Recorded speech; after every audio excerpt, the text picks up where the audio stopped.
Hello everybody, thank you for joining us tonight or for catching up with this recording. We're absolutely thrilled to have the Dyscalculator team with us this evening. Gary, Keitha and Michael, thank you so much for joining us, and we're really looking forward to finding out all about the Dyscalculator app. All right, that's my prompt. Kia ora koutou. Hello, everyone. Let me start my screen share. Please hold caller. And hopefully that is showing okay. Are we winning? Yep. All right. All right, I shall get us started. Now, if I may, I'll kick us off with a karakia. Karakia is a traditional Māori prayer that we use in New Zealand, and it's to open and close meetings, ask for spiritual guidance, that we're going to have a good meeting with a good outcome, positive vibes and all of that. So here we go. E te hui, whaia te mātaranga kia marama, kia whai takina mahi katoa. Tu maia, tu kaha, aroa atu, aroha mai, tato i o tato katoa. All right, so here we've got the team. It's a small and delicate team. And we do have one of our team members having a birthday today. So happy birthday, Keitha. Whoop, whoop. No, I'm going to get into trouble now. Now, I'll start with an introduction of myself. My name is Michael. I have an unpronounceable surname. It happens to be German. So I go by Michael or Mike or Oi, whichever you prefer. I was born middle of nowhere, Germany, near a small town called Hemlen, better known as the home of the Pied Piper. Yeah, you might be familiar with the story. That's in fact where I'm zooming in today. Over here in Germany, visiting my folks, but home is New Zealand and has been for the past 20 odd years or so. Spent most of my professional life in tertiary education, first as a tutor for business and computing programs in tertiary education, and then slowly but surely moved into the literacy and numeracy space, working now for a literacy and numeracy learning platform over in New Zealand. And through that job, I have also met Gary. So that's a little bit about myself, and over to you, Gary. Hey, cheers, thanks, Michael, and kia ora and good morning from, it's a good Tuesday morning from Aotearoa, New Zealand. The sun's just coming up, we're starting to get longer days, warmer temperatures, and ha-ha to you folks over there. So firstly, thanks a million, Kat, for organising our evening or morning, and thank you so much for you folks to giving away part of your I guess Monday evening in a lot of cases, to allow us to share a little bit of the story about where we're at. So yeah, I'm Gary. Keitha, do you want to introduce yourself before I start off? Hi, I'm Keitha. It's my birthday. I'm going to kill you, Michael. I sort of organise all the guys and cook the scones, but that's about me. Thank you. So there's a bit more to that story. Keitha still also works at a local polytech here with learners that are perhaps falling behind in their work and have other sort of challenges to their learning. So she works hands-on in a local polytech here. And also Philip. Philip is unable to be with us this morning. Philip is based in Adelaide, Australia, and the time over there at the moment I think is around 4 a.m.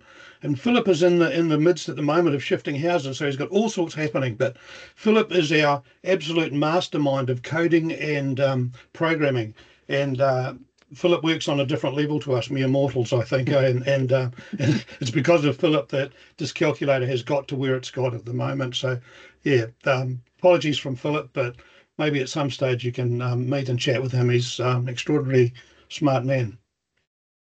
So yeah, in my sort of history, I've worked so long now in mathematics and mostly in the tertiary, but too many years now to remember, but always sort of navigated my way back to the people that were struggling and challenged the most. So over the last sort of 20 or so years, I've worked with Dyscalculia here in New Zealand, and started off basically as a lone voice here. It was really, really difficult. I just kept hitting brick walls and people saying, hey, what's all this about? And have you invented that word and all this sort of stuff, and it's kind of crazy, but slowly now we've got quite a lot of momentum and a lot of now recognition of Dyscalculia here in New Zealand, and so yeah, that's where we've got to there. So yeah, let's move on, Michael. So it was about 10 years ago now that I first approached a global manufacturer of calculators and started to challenge the layout of calculators. And that contact lasted about 18 months or so, and we got to the point of the manufacturer doing research in Japan because they were unsure of this word I was saying, Dyscalculia. And they started to do some research in Japan and found, hell, there was dyscalculic people in Japan as well. And it seemed like quite a revelation to them, which I thought was rather extraordinary for a manufacturer of a product like a calculator to perhaps hear a new word. So it's quite interesting that. And over that 18 months, we did many, many messages backwards and forwards with their research and development department. And it got to the stage where I perhaps foolishly sent them a CAD drawings of how I thought they could rejig their calculator and make it more usable for our neurodiverse community, and particularly our dyscalculic community. And at that stage, I got a Dear John letter back from them saying, hey, thank you very much for your information. We now consider it ours, goodbye. And so that's not the Kiwi ethic, and it's not sort of how we work here, And I sort of dug my heels in about that and thought, no, I can't let that slip. So Dyscalculator has been in my head now for probably about 12 years. So the message there is that it's not something we dreamt up on Friday night drinks after work. It's been an ongoing process and to get to the point where we're at now. And it's kind of interesting. It's back to about the 1920s. Someone might know better than me, but I think it was about the 1920s before the word Dyscalculia first arrived in our vocabulary. And it's kind of interesting that 100 years on, and we're still just talking about it, basically, which is really quite interesting. We've got good at recognising dyscalculia, I think, but we've got really, really poor, or we've got very few resources to help our dyscalculic community or our high levels of mass anxiety in the community. I know there's pockets of really, really good stuff happening, but I'd like to sort of suggest that they are pockets, and we haven't got any sort of major joined resources to help our dyscalculic community as against perhaps that of our dyslexic community. So we've worked on Dyscalculator, and we think we've got a tool that may well help and change some of that. Cheers, Michael. So I'll just go through, and this is probably like fish to swim stuff, but some of the symptoms of dyscalculia that we were looking at. So low confidence, I'm sure these things are second nature for you if you're working in the area. But what I'd like to suggest is if we were looking at them through a different lens, is about how could we make a tool that chipped away at some of these issues? How can we make something that could help someone that was struggling with these issues to perhaps overcome or do better or limit their impact? So things about problems transferring information, e.g. 2 + 3 = 5. So getting that transfer to 3 + 2 = 5, or taking it to the absolute next level of 5 - 3 = 2, is really such a challenge for our learners. So how can we do that? How can we involve our tool into being able to assist with this type of thing? Issues backwards and forwards on a number line, and you'll see once we start talking and showing you Dyscalculator, number lines will become an exceptionally important part of our thinking with Dyscalculator. Hard to count in 2s, 3s, or above, so 2, 4, 6, 8, 3, 5, 7, whatever, so all that type of stuff being an issue as well. How can we work with this stuff? Hard to remember number facts and continually relearning. And that continually relearning, I think, was one of the real drivers for Dyscalculator as well, that we have to relearn. Basically, I commonly see like a student in a classroom who will go into a classroom with a teacher and they will be able to grasp a concept, a numbers type concept, only to have it disappear by the time the class is finished or have to relearn it. So how could we involve this tool we were making into lessening that relearning schedule and easing that? Place value problems, chronological problems. Place value has been interesting. How can we include some sort of place value indicators and place values system into our tool? Also is something we're continually working on. I'll explain a bit more about that shortly. Issues with speed, time, problems with money, with change, with value. What's a good buy? What's not a good buy? Speed and time. One Dyscalculia I often sort of grin about. I used to ask, how do you know how fast you're going in your car? And she used to say, I'm going the same speed as everybody else and I haven't gotten into trouble yet. It's kind of like a cool workaround, and that quite a lot of sort of people in their adult life have these fantastic workarounds for things, that are just so smart. And the last one we have there is issues with time, hours, minutes, seconds, left, right, spatial stuff. So again, looking at those, and I sort of repeat that these are probably symptoms that we could add a whiteboard full of other symptoms too, but our goal was to look at as many of these symptoms as we could and see how we could incorporate that type of information into Dyscalculator. Let's just go on and we'll come back and show you some of this stuff. And just while we're here, I'm not sure if you're working in the area, but I'm often asked, is there a line between maths anxiety and dyscalculia? And my answer is yes, but it's so hard to find, and it's so hard to see, and it's so easy to get it incorrect initially, I think. I tend to work now on I don't know if it's maths anxiety or dyscalculia until I begin to work with the person and see their response to interventions, and that seems to be where we're at with that. I'm really interested in and appreciate any feedback and from you folks as to what you're doing and how you're finding that sort of difference. How are you defining that?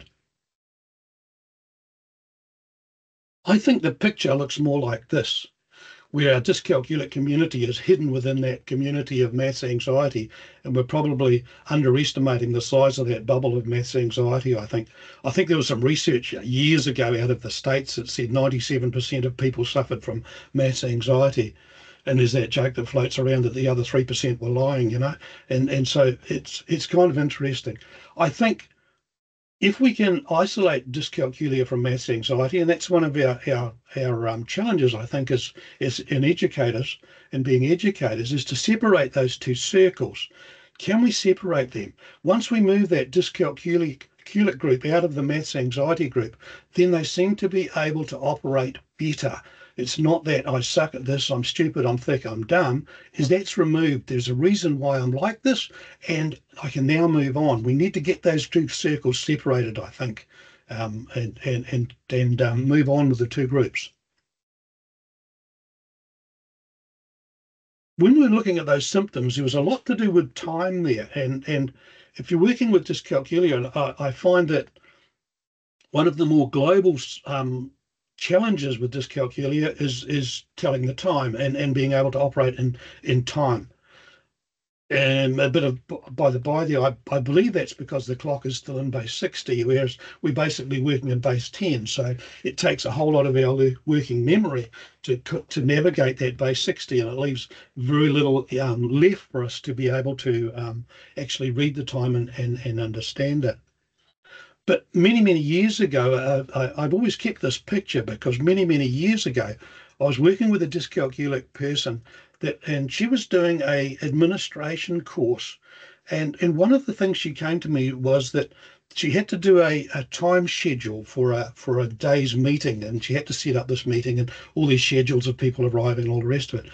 And she said, I can't work it out on the clock. So I drew a clock on the wall and I got her to show me what she understood as time. And to her, the number 4 was an exceptionally important piece of the clock. She said the 4, and if the big hand was somewhere around the 4, that was often said as 20. So the 20 and the 4 must mean 24. So 24 hours. So she had it in her mind that was 24 hours of the day between the 12 and the 4. So if that was 24 hours of day, there must be 24 hours of night, which was the opposite side, the 8 and the 12. So that became 24 hours of night. And the bottom piece between the 4 and the 8, when the hands were down there, she was unsure of, so she ignored that time zone. And this is a fairly smart, switched on person, yet with the dyscalculia, you know, the issues with working with the clock became such a challenge for her. And I'm guessing that you guys have got similar stories with people that have really struggled with time. And it's not uncommon for me to be talking with someone and they've got clocks set up around the house. There's one usually set on the stove, for example, you know, where they can preset their times and do that type of thing. It seems like cooking is such an issue, isn't it? Where we've got temperature, for example, if my recipe says something needs to be on 180 degrees and it doesn't say 180 on the little dial, it's only got 200 and 150. Where do I set it? You know, and if it's in there for 35 minutes, what's going to be the time in 35 minutes? So it was really important, and that's why I'm sort of prattling on a bit here about a clock, was really important to include time calculations in Dyscalculator. It's absolutely critical for us. And many years ago, I was talking to Steve Chin about it, and he was saying, hey, look, if you can get a clock to work in there, then that's a calculator on its own. And that sort of message stuck with me. And I was really determined. And Philip said, hey, it was no easy feat to get that clock to work and to be able to work in calculations with time. So it's quite important to us that we had that included in Dyscalculator.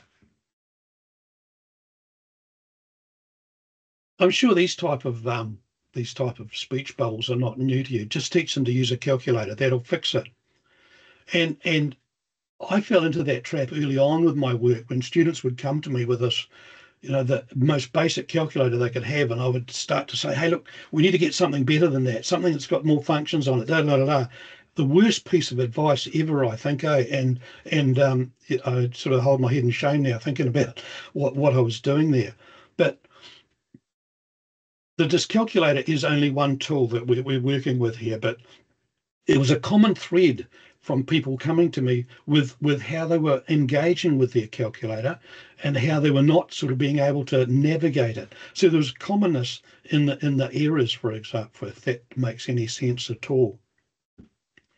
Anyone can do math. Well, we know now that's not actually the truth, but our challenge is to open those doors to more and more people if we can.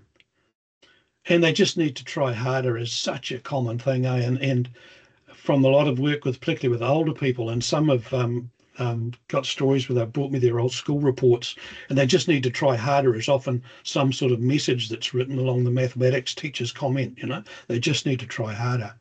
And I'm not sure if you've been able to sit in maths classes and sit with some of these people that are struggling with maths anxiety and dyscalculia, and I think that no one actually tries harder than that group. They absolutely sweat nails trying to understand and to learn and to make sense of it all. So yeah, I just think that that's common sort of fallacies that we have. Cool, Michael. So early on, and I had a very early engineering background. So early on, I'm guessing where you folks are, there's the equivalent of what we have in New Zealand here, $2 shops. And so early on, I started buying up every $2 calculator I could find at the local $2 shop. And I started to cut them up and personalize them for students. So that cutting up and personalizing meant that I was switching keys around and swapping around labels and stuff like that to make that calculator the way that person was appearing to operate. And I ended up with all sorts of crazy things that worked for no one else but that person. But the important thing was that it did work for that person. And that gave me a lot of insight into how to set things up and how to modify things. I advanced on to using Twink or Whiteout and started just to white out the keys and put our own labels on that the student or the person operating the calculator wanted. And I was getting success, but only success for that person, you know, because they were all slightly individual and slightly different and using slightly different language or whatever. So that was the start of it, and the hammer was often the last resort when we just got so frustrated with the whole outfit and thought game on, you know. So that's where we've got to, and that was the early start. So that was my engineering type background, and then we've come along to now, and Michael and Philip arrived with all their IT and all that type of background, and that's why we're using the sort of Star Wars types background. It was like a Star Wars thing for me that these people were coming along with all these other skills, and they could do what I was trying to do with a hammer and a screwdriver digitally, and make this stuff a reality that had been floating around. So over the years, I tried many times and went down many blank corridors trying to find some funding and some resources to help me develop this calculator.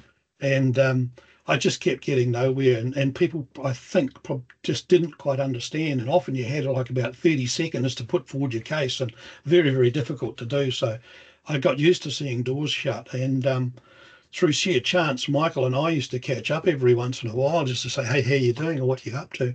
And at one point, I just had a door slammed on me, and caught up with Michael and was ranting on about another sort of blind alley I'd been down. And Michael said, hey, I've got a guy that might be able to help with that. And that was the start of it all. And probably Dyscalculator has now only been about 5 or 6 months from us all meeting and starting to talk seriously about it. So about 12 years so far for me, but about 5 or 6 months before it's become a reality and has now sort of become a normal term and a tool for us. Cool.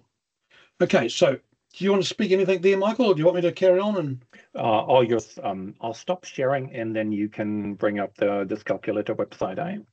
Okay. Kapaya. All yours, Gary. Up there. I'll just bring that up again.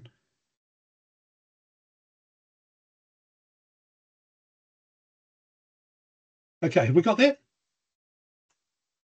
Okay, cool. Okay, so here we've got just the base calculator as you would open it up, and I'll go through and explain a few things to you. But firstly, the first piece we want to do is start to personalize it. So to go in here for a start off, I'll go and click on the friend, and I'll just change that to my name, and that might look kind of crazy and funky, but it certainly makes a difference to a lot of people when they open up their tool, their machine, and see that it's got their name on it. You know, it becomes theirs. It starts to have some ownership. So I'll just go through some of the lines here and then do a couple of calculations and show you where we're at. So our initial line here, where I was saying before about number lines and the importance of number lines, and over the years of working with Dyscalculia, I used to notice on the computer keyboard that they would tend to go to the number line to input numbers rather than the number pad. And so started to think about that, and a lot of research and a lot of work is around using number lines as a base tool for Dyscalculia. So unlike the computer keyboard, we put the 0 at the right hand and the numbers in ascending value. To the left here of the number line is a negative, because a negative positive key. So negative or positive usually comes before a number. We use that symbol before a number. So that's where it's placed on the keys here. I just put in here that we've debated long and hard over where each key is and what each key does. So there's been a lot of trial and error and moving and shifting things to get to where we've got now. The point is at the other end of the number line. We usually have a number, then a point. So let's put the point somewhere where it should be. The second line down, we have a fraction at the start, simply because we needed to put that in. But you'll see most of the second line is the old BODMAS, BEDMAS thing for the order of precedence for working with numbers, the brackets, the orders, divide, multiply, add, and subtract. So we've tried to put clues in there as to what order we do things in. Obviously, Dyscalculator is set up to operate in that order, but it's nice also to have that memory jog for operators to be able to see, okay, this is the order that we do things in. And along the bottom here, we've got various keys, and I'll show you some of the operations shortly. We have our hours, minutes, and second keys, AM, PM key, and some trigonometry keys there, some base trigonometry. And the thing that drove the trigonometry was that in working in tertiary, we had a lot of trade-based people, our engineers, our builders, and that were doing base trigonometry, and to be able to have that on Dyscalculator became rather important. Okay, so into settings. Any comments, please just go in the chat and let us know, and we'll have a Q&A at the end and try and answer any queries. If we go into settings, currently we have 3 language options. We have English, Te Reo Māori, and German. We have other languages coming along. We're working on languages of the Pacific at the moment, Samoan, Tongan, Fijian, that type of thing, because that's a big part of our New Zealand education system. We've also done some work now in getting Hindi, Arabic, Spanish, and we're looking at Mandarin as well. So different languages there. So if I just click on, for example, on German, and you'll see the keyboard now becomes a German keyboard. Just go back to English because I'm not all that hot on German. Okay, so right beside there, you'll see there's a read out loud key. Now, I think on this current system, if I click the read out loud key, it won't come across on the screen very good. So I'll leave it off, but trust me, in behind here is a read out loud. So whatever I'm inputting or exporting from the Dyscalculator will be read to me. Very, very important. I think that option was there as well. Also in our options, we have the Erlen overlays. So if we have a learner that's got using Erlen's overlays, we can set Dyscalculator to any of those 10 Erlen overlays. It's interesting also that I have Dyscalculator on some school groups I'm working with, and not one student leaves it on white and black. They all put it on a colour that's their preference, and it's kind of like being the same but different, where we can have this different colours. So for example, I like the green. It's kind of swanky, I reckon. So if you go onto that, you'll see now the keyboard is green. Also, while we're here and talking about the Erlen overlay, we're using an accessibility font. We've got that in here as well. And that seems to be now the most common or universal dyslexia font, with the heavy based numbers and words that tend to stop them moving on the screen and on the page. So that dyslexia font's available too. And we're seeing a number of users absolutely using that one. A fade disable key, I'll just turn that on. You'll see there we've faded out keys. I think it's important when an operator sees it, especially if they're maths anxiety or dyscalculic, that they're not overawed with keys. So being able to phase and fade out some of the keys, so it's not quite so much impact when we're working on Dyscalculator, I think is quite important. I'll just turn them back off again just so that we can see a little bit better. But when those faded keys are on, the moment we start doing a calculation, they will come up. We have different keyboards now. This is our original. It's called the original because it's the original one we started on. No other fancy reason why that's the case, but it's just called our original. We have a simplified version now. And we're tending to find that younger children particularly are engaging with this one, where there is less and less keys, less and less distraction, less and less confusion. However, the other keys are hidden behind the shift key if we want to do any of that other fancy stuff. And it's quite interesting also that from day-to-day number challenges that we're stuck with, this calculator or this version of Dyscalculator seems to do the great majority of those. So to be able to open a screen with buttons and keys all over it is really not a great advantage at all. In fact, I think it's a disadvantage. So simplified version original, we have an advanced one there with all the scientific type calculator. So we're trying to cover all bases. So if we start at base 1 with a simplified version, and you can go into these more fancy versions there. I'll just go back to our original. We have fixed decimals, so no decimal set to 2 decimal places, set to 3 decimal places. We can put in others there for other decimal places, but the 2DP one we're using for money calculations, that type of thing. Okay, so I'll go back now to Dyscalculator. So when we're using Dyscalculator now, I'll do Philip's favourite sum he likes to do, which is 1. And if I come over here, to the add, you'll see the add button here. Now, add doesn't cut it for a lot of people. A lot of people want to use a different term.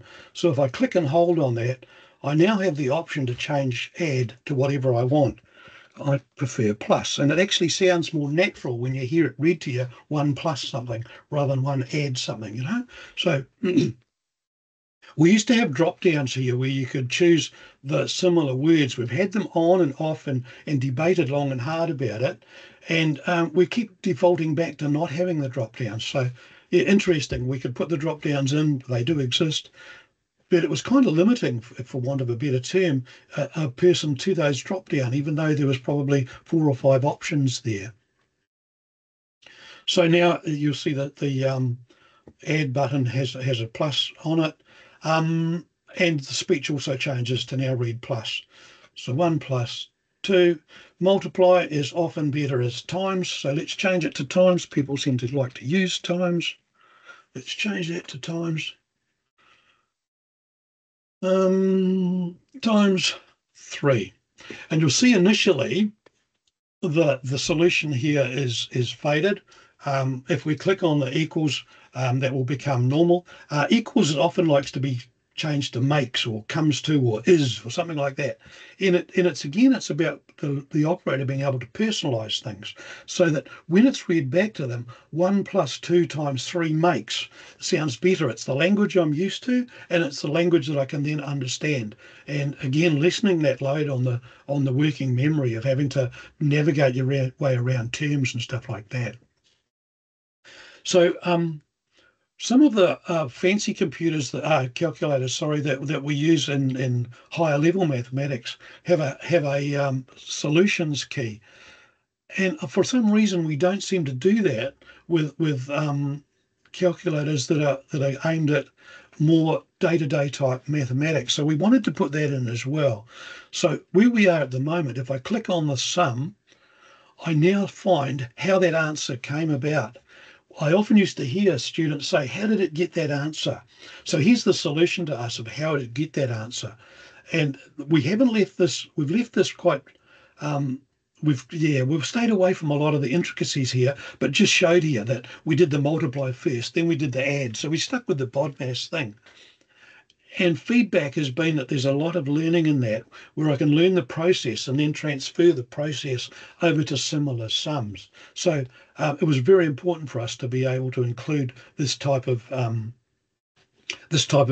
scenario where we can say, how did it get that answer, and show how that occurred.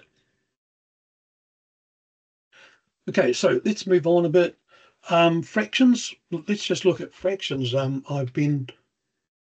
I work with a small local school here, and I've been working with fractions with the students there, and we've been doing some stuff in Dyscalculator about pictographs, and you can see here show pictographs. That's turned on at the moment, which is what we need. And I'll just go back there. So if I'm putting in 2, I'll just start again, 2 fraction 3, you'll see I get a little picture there now of what 2 over 3 or 2/3 looks like. So I'm getting a visual as well as the written numbers. I'm getting a visual of what is there. Plus 3 fraction 4. And you'll see there the answer is 1 5/12. And it's given me a picture of what 1 5/12 looks like. So we've found a lot of positive feedback from that. In fact, I think it was one of Kat's students that asked if we could change that a wee bit, which we've done. And I'll just perhaps do another one. 5 fraction 7 times 34. And you'll see there our answer is now shown with a little stack of round, sort of almost like Ludo counters there, and the 2 over 7 beside it. So that was thanks to one of Kat's students, I think, that said, "Oh, can you do that? Or can you show how this looks as a little stack of numbers rather than just a number on a single plane?" Cool. And again, sorry. I don't want to change clear. And again, we can show all of those quite technical fraction sums. So if I go on now to time, what's the time at the moment? It's 7:07 here. So 7 hours, 07 minutes. And if I go to the AM key, AM, PM, I go to AM, and I get a little picture of what 7:07 looks like. Again, very, very important that we put that on an analog type clock rather than a digital, because analog seems to be the one that is the real problem. So we're getting that type of picture there, which is proving to be quite useful. And if I say plus, I don't know, 56 minutes, and you'll see there's the time and it's shown there what the time will be in 56 minutes time. A couple of things that are in the pipeline for that. We've had students ask us, can you make a little picture too to show the degrees? So if I've got something that's 36 degrees, can you show me what 36 degrees is? So that's in the pipeline. Philip's working on that. And also a question about, can you also show percentages, please, on that scenario as well? So those are in the pipeline at the moment, and those that have Dyscalculator, that will come as an automatic update as we're cruising along. Cool. Okay, back in our settings, I'm aware that in UK, I think you have 20% tax, I think. Here in New Zealand, it's 15%. Some time ago, it used to be 12.5%, and what a god-awful number to try and work with, 12.5%. But there's a tax rate there, so we can go in there and change that tax rate to whatever. I'll just leave that at 15%. We've had some people using this when they go to a sale, for example. If there's a, I'll just think of a number, 19% off, we can just, in a sale, we can just go in there and change that to 19% and do our calculations on that. So going back to calculator, so if I put in perhaps 200, sorry, I'll just go back and change to dollars and cents so that we can get 2 decimal places. Sorry, I should have done that. So if we go to 200 perhaps, and we say plus shift, under the shift key, you'll see there's a lot of opposite keys. Tax, you'll see there it's put in the tax of 15% and given us the solution. If I clear that, just put in another number, I don't know, 1, 2, 3, minus the tax, and you'll see there's the solution. So just a user-friendly way. And what we're trying to do is make it as natural as possible where we do the input. So the input is natural and the answer then becomes natural as it's read out. I was talking before about place value, and we've also added in here now, or we're working on it. I tell a lie there. If I do something crazy here, when we're working with this type of sum now, we're starting to get smart about how we show the place value. So for example here, Dyscalculator will read this as 28,949,025.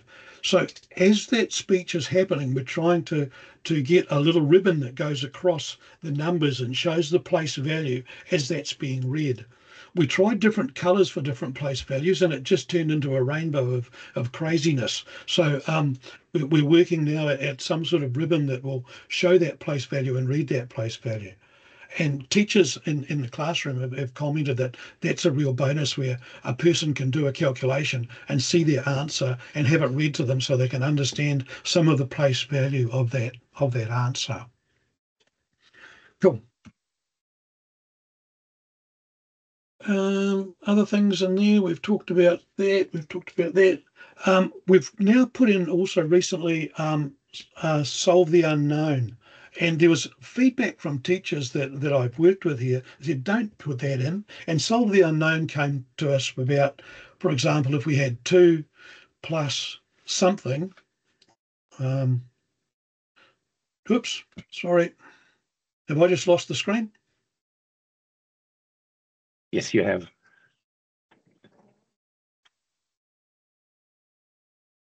If you can just reshare. Sorry, sorry about that, team. There we go. All good.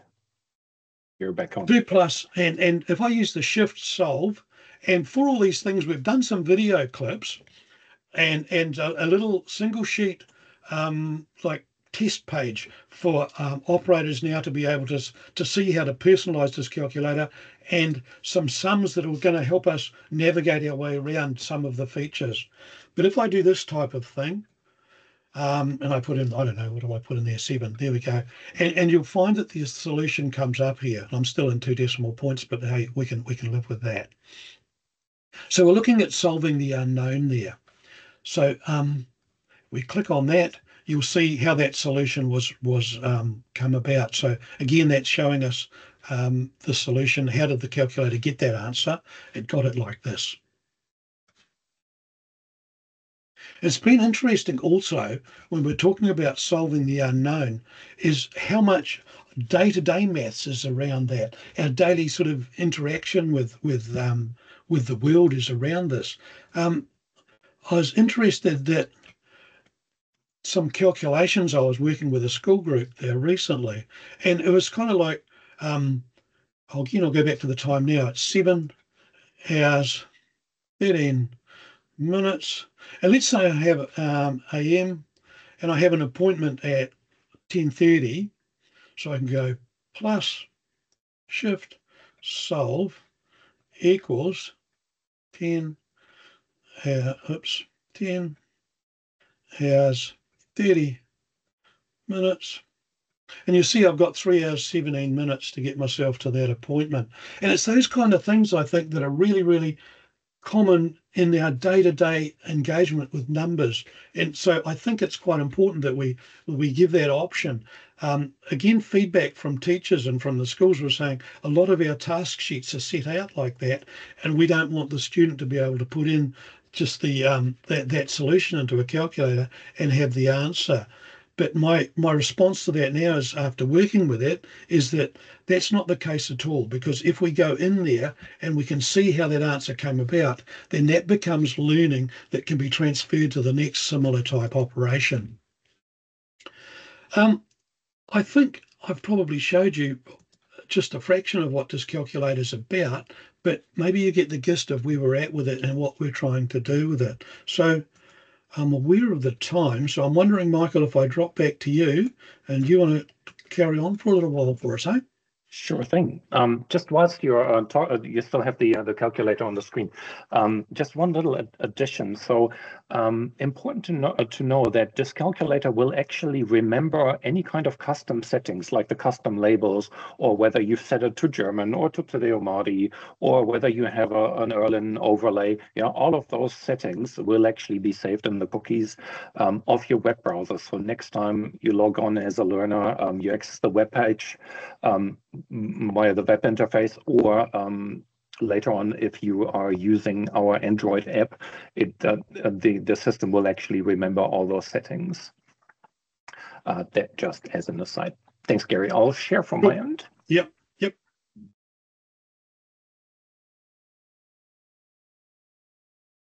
Just while Michael's doing that share and bringing that on, we had a group of 50 students in a school here in New Zealand and put Dyscalculator on a board in their assembly hall. And of the 50, without a lie, 50 said that they would use Dyscalculator because of the number line rather than having a number pad. And sure, it might have been a novelty there, but even if we filter some of those out, I think the power of having a number line rather than a keypad. And Michael might want to comment in his comments about a person we had recently who suddenly is challenged why it had a keypad, not a number line. Back to you. Sorry, Michael. Kapai. So we've got a homepage, of course. You can find us at dyscalculator.app. We were trying to purchase dyscalculator.com, but believe it or not, that was actually a porn site back in the day, so it's not yet available, but we're trying to get our hands on that as well. So the web version is available at dyscalculator.app. If you click on the second button here, it'll take you straight there. If you're using the web version on a mobile device, you also have an option to go into full screen mode.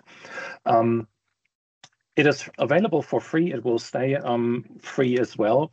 And hopefully by the end of this month, we have an Android app of the Dyscalculator available as well.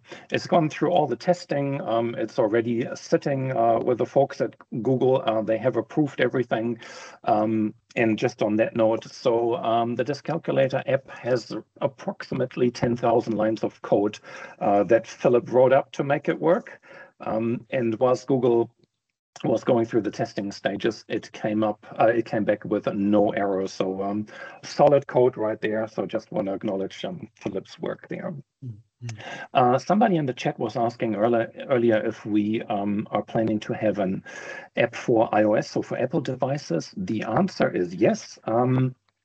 But when is going to be a big fat question mark, and that has to do with money. Of course, there's a lot of development costs in making this available on the App Store. Plus, the lovely people at Apple also will take, I think, just over 30% cut for anything sold on the App Store. And speaking of funding, we are totally self-funded. So all this work that goes into this, as you can imagine, several hundreds of hours of coding and thinking about it and talking to people and testing with learners is all self-funded. But it is in the pipeline, so hopefully at some stage we'll find some money and then we can make an iOS app happen as well. And then if you're interested to learn more about the Dyscalculator, we have an About page that currently doesn't look all that fancy, but a lot of the information is on that page, which you can access from our homepage also. Moving right along, so where from here? Of course, we're still gathering learner and educator feedback. We have had plenty of feedback already. We have implemented, like Gary said earlier, a lot of that feedback in the current version. And then the Android app should be ready on the Play Store by the end of this month. Then we want to put some more effort into our website and additional documentation that will come along, hopefully with some extra resources like worksheets and so on and so forth. So that's all in the planning stages and development stages. And again, like Gary said, additional features, languages. We currently have a pending patent and trademark application, and have come up with some additional exciting projects around dyscalculia and dyslexia in the not too distant future. So watch that space. And again, if you happen to know somebody who happens to have some money and wants to partner up with us or wants to sponsor us, please sing out. We'd love to hear from them. So that's where we're at. Now, the biggest favor you can do for us is spread the word. So tell everyone about Dyscalculator, share our link, or better still, follow us on our social media pages. We have a LinkedIn page. We've got a Facebook page. So sign up for those. Stay up to date with the latest and greatest of the Dyscalculator and what is yet to come. So that's where we're at, which I want to open the floor for any kind of questions, comments, complaints. What do you think of Dyscalculator? Let us know. Yeah, firstly, just thank you ever so much for that. It's such a great app. I've been playing around with it with my students for the last 2-3 months, and the children have really come up with some really interesting comments about it. And I think from my point of view, one of the favorite features is the fact that it talks to you. Several of my pupils have said they're constantly checking to see if they've put the right numbers in the calculator or not realizing they put the wrong numbers in the calculator. And the fact that they can now, it tells them what number they've put in. They get that auditory clue to if they've put a 2, but then it says 3. They're like, oh no, hold on, something's gone wrong. And that's been amazing. I mean, one of my pupils said it's completely transformed how he feels about using a calculator. And yeah, my little one was very keen on the fractions being very clearly presented. Bless him. So let's have a look at the chat and see what questions we've got. So you've already answered the IES question. And this is a question I think that I would agree with. It says, I'm in the UK, interested to know the conversations in education you may have entered into in New Zealand regarding students being permitted to use this tool in formal exams in place of a regular approved calculator. This would be life-changing for my 13-year-old son. I can perhaps answer that. And yeah, I had many discussions here with the ministry in New Zealand, and Philip, with all his wizardry, has now come up with a plan that we can put a lock onto the cell phone. So if Gary arrives at an exam, then either he or the supervisor of the exam can lock that phone for the length of the exam. So, for example, if it's a 2-hour exam, that phone can be locked for about 2.5 hours, for example, when nothing else on that phone will operate other than the calculator until that 2.5 hours, then it will revert back to its original form of being a cell phone. So we are working on that, and Philip has done the background wizardry to make that happen. And it seemed to be, the consensus seemed to be that would be quite acceptable, particularly if the supervisor or a teacher can lock the phone and only the calculator will then operate on that phone until that desired time has elapsed. So yes, we have worked on that and thought about that, and it is exceptionally important, I agree, to be able to do that. Yes.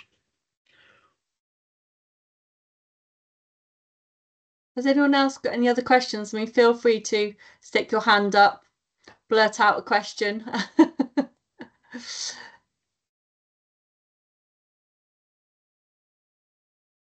Hold on one second. Another question. Rennie says, oh, Yep. sorry. Has there been interest in the United States? I found fewer resources stateside.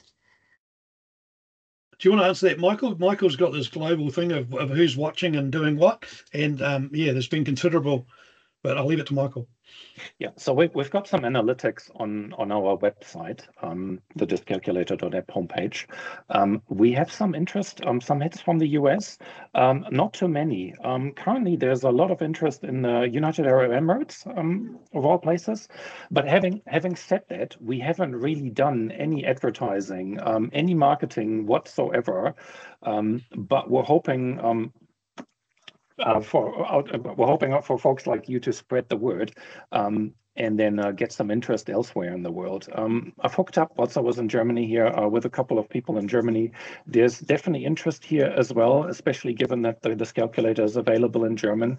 And there's also interest in adding other European languages, as you can imagine, with the Ukraine situations and migrants and so on and so forth. So that's something else worth looking into.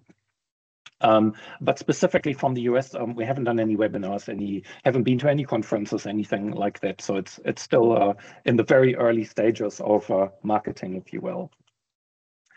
Maybe on that note, also, we were talking to somebody else the other day, and they said, you know what, you're selling this as a learning tool, and she said it's a lot more. It's a tool. It's not just for learning. It's an everyday tool, something people can use. And then somebody else said, yeah, I've looked at my number keypad, and it starts with the number 7. And she was questioning herself. It's been like that for forever and a day, and we've never questioned why the keypad starts with 7. Doesn't it make sense that it starts with 0? 0, 1, 2, 3. And yeah, so I challenge you guys to think about that also, whether you're dyscalculic or not. Why on earth would you start a calculator on the number pad with number 7? How much sense does that make? And why has nobody questioned that other than Gary, of course? I'm sure other people have, but yeah, it's a thing that just grinds away at you. Hey, you have these ideas and they sit in your head, and it's like, yeah, for where I sit, I'm ever so grateful that both Michael and Philip actually believed in what I was saying, and we've been able to take it to this point now, and it's such a reward. Like we're saying, we've got no financial support, but the reward of seeing people being able to engage with it, and particularly younger kids in schools and that, being able to engage with it and move ahead is priceless in itself anyway.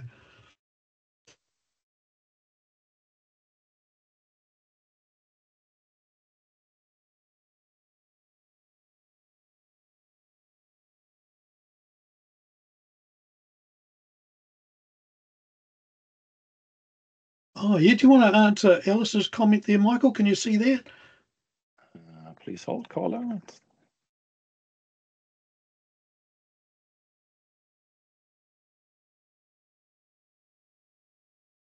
Now, there's an idea we definitely haven't thought about.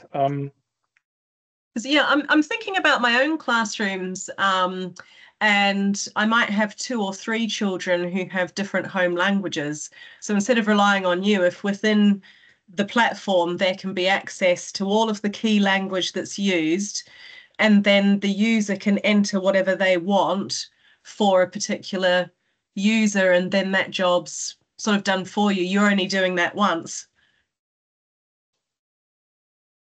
Good question. That would be a Philip question. Yeah, I was going to say, where's Philip?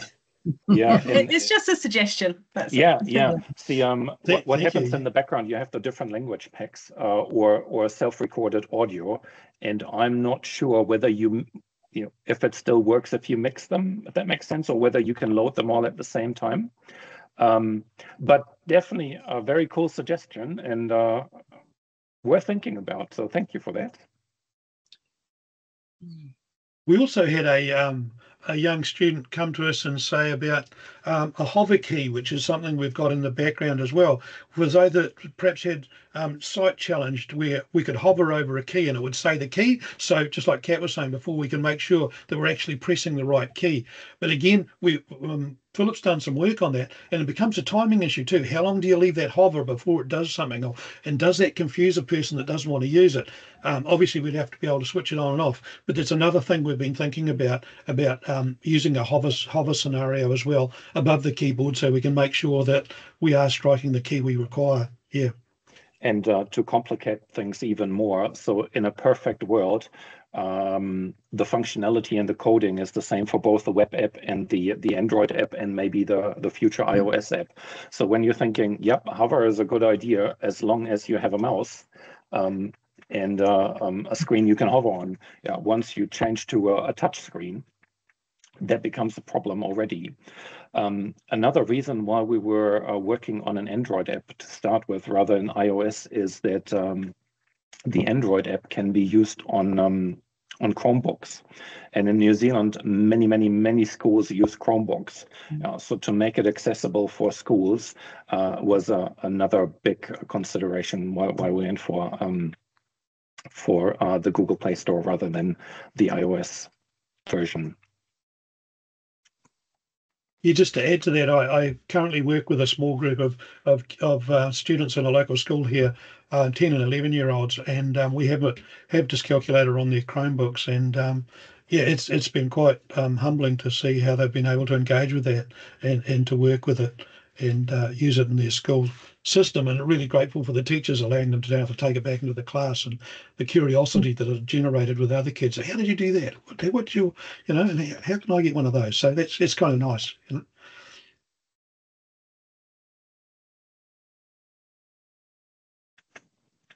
Has anybody else got any questions? Cool. Everyone's too excited. They've just gone like, oh. Well, if you happen to have questions later, I'll just share the screen again. So you can get hold of us at info@dyscalculator.app. And as I said, we've got our social media channels. So just reach out anytime. There might be a short delay in getting back to you due to time zones and time differences, but we will definitely be in touch, and we appreciate you reaching out. Oh, well, thank you all so much for sharing this with us tonight, this morning. We really appreciate it. Keith, I hope you have a nice rest of your birthday. I'm going to stop the recording now. Thank you, everyone. Perfect.